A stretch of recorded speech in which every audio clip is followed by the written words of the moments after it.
हे साधु साधुआ रे काले माई तनी एक गिलास पानी देबे। ये माई कितना काड़ा बारी। ये माई वहाँ के फोनो आ गई। हेलो। हाँ हेलो। हाँ गोड़ लगे नी। एक खूब खुश रह।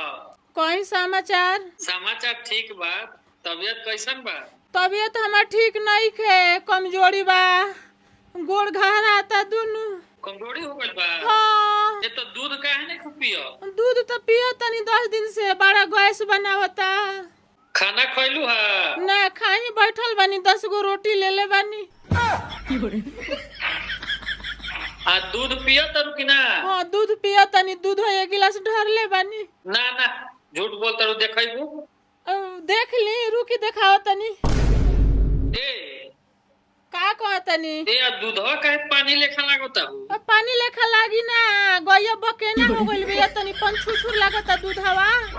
ले माई मेटा में एक में ताली डाल सा टोलिया ले अलते गिलास में ताली डाल के पियतली। ए नतिया के बेटा है ताड़ी है कि दूध हरे। ए सुनी ना, हमरा कपार में दर्द हो गइल, रखे फोनवा। तार कपार में दर्द हो गई। दोगलो की तार टूटा तार टूटा पार दम को तारा आवतन तारा आग चढ़ाओ छोड़ाओ तन तार। नतिया के बेटा साधु